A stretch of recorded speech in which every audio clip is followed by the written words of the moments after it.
한국의 국력이 많이 신장되어서 전 세계 10위 정도라고 그렇게 합니다. 네, 정말 잘 살게 되었습니다. 그런데 한국 사회는 어떻습니까? 한국 사람들이 그렇게 행복해 보이지는 않습니다. 잘 먹고 잘 살고 많은 것을 누리게 되었지만은 거기에 비해서 옛날에 못 먹고 못 살 때보다 그렇게 많이 행복해진 것 같지는 않습니다. 우리 창세기 아브라함의 이야기를 보면은 우리가 어떻게 하나님이 주신 그 부요함을 잘 다루는가 라는 문제는 굉장히 중요한 문제라는 것을 알 수 있습니다. 창세기 13장에 기록되었듯이 아브라함도 거부가 되었습니다. 롯도 거부가 되었습니다. 그래서 그들의 재산이 너무 많아서 함께 할 수 없었습니다. 그래서 아브라함이 롯에게 너가 먼저 택하라. 그러면 내가 너 다음에 택하겠다. 라고 이야기했을 때에 롯은 소돔과 고모라를 택했습니다.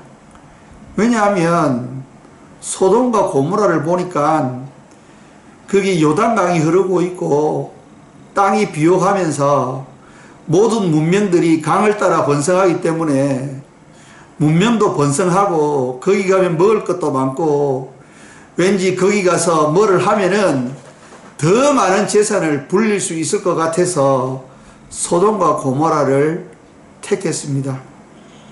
그런 후에 아브라함은 하나님과 동행하면서 하나님께 예배하면서 하나님의 말씀을 따랐습니다. 오늘 창세기 14장은 그 결과를 보여줍니다.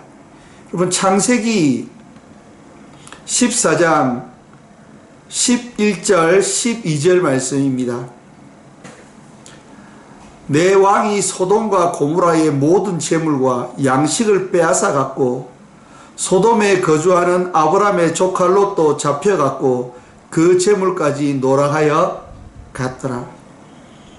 소돔과 고모라를 택한 롯의 결말입니다. 재산도 다 잃어버리고 포로로 잡혀가는 결과를 맞이하게 되었습니다. 우리가 영적으로 깨어있지 못하면 하나님께서 주시는 그 축복이 변하여 우리에게 재앙이 될 수 있다는 것을 창세기 14장의 롯의 이야기를 통해서 우리가 배울 수 있습니다. 하나님의 축복해 주실 때에 그 축복을 잘 다루어야지 그 축복이 마지막까지 진정한 축복으로 우리에게 남는다는 것을 창세기 13장에서 보여주고 있는 거죠. 그런데 아브라함은 어떻게 되었습니까? 14장 13절부터 보겠습니다. 도망한 자가 와서 히브리 사람 아브라함에게 알리니 그때의 아브라함이 아모리 족속 마므레의 상수리 숲을 근처에 거주하였더라. 마므레는 에스골의 형제요 또 아넬의 형제라. 이들은 아브라함과 동맹한 사람이더라. 14절입니다. 아브라함이 그의 조카가 사로잡혔음을 듣고 집에서 길리고 훈련된 자 318명을 거느리고 단까지 쫓아가서 그와 그의 가신들이 나뉘어 밤에 그들을 쳐부수고 다메섹 왼편 호박까지 쫓아가 모든 빼앗겼던 재물과 자기의 조카 롯과 그의 재물과 또 부녀와 친척을 다 찾아왔더라.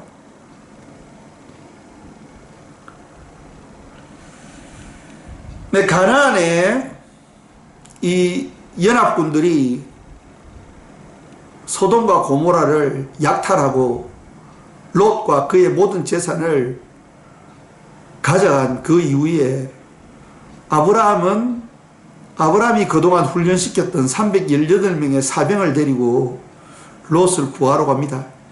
얼마나 훈련이 잘 됐든지 그 연합군들을 쳐부수고 롯을 구출해 옵니다.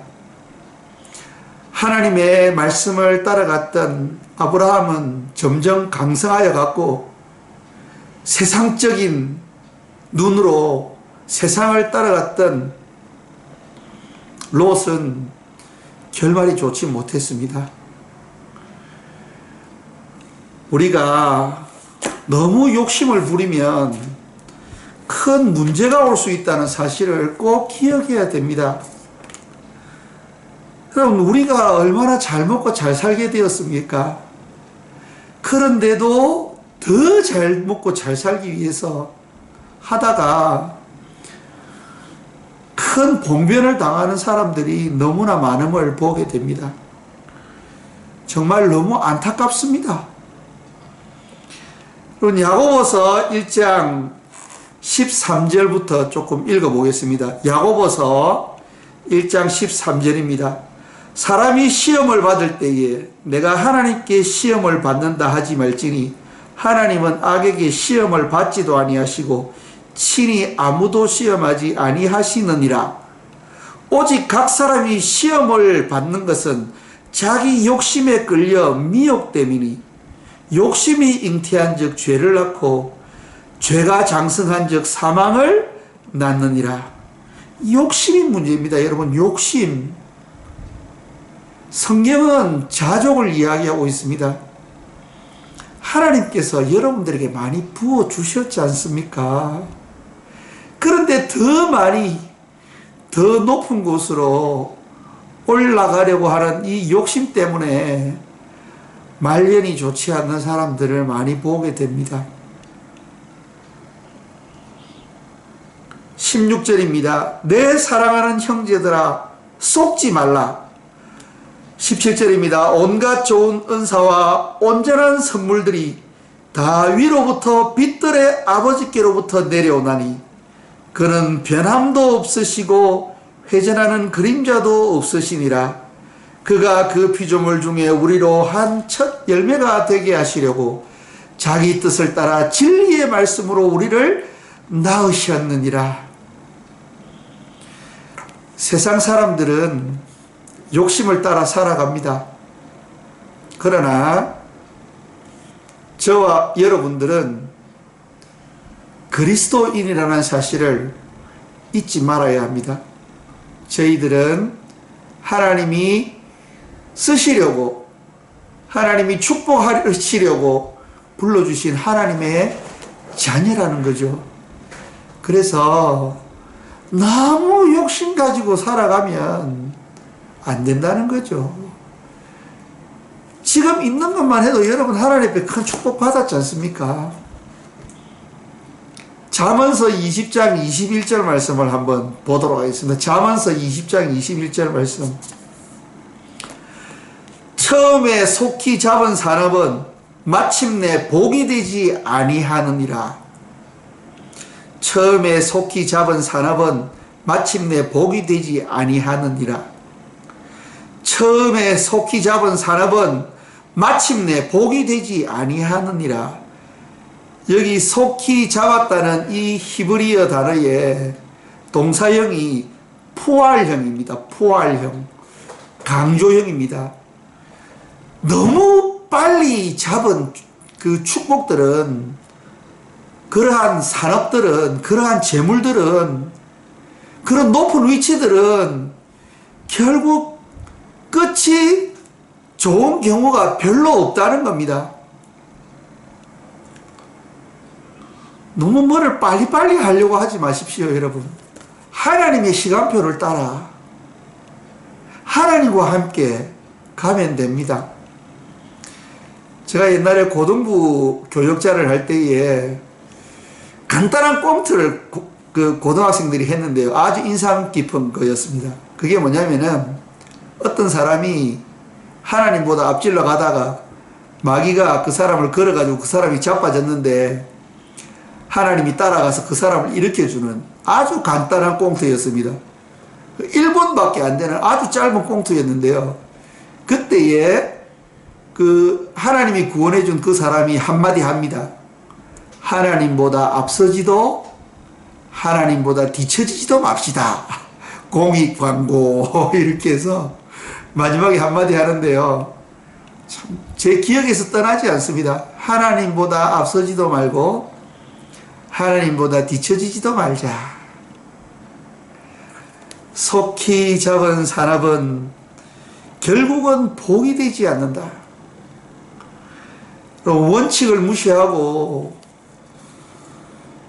편법으로 우리가 큰 부자가 되거나 높은 위치에 올라가면은 그것이 우리에게 복이 되지 못하고 오히려 화가 된다고 그렇게 잠언서 20장 21절은 이야기하고 있습니다.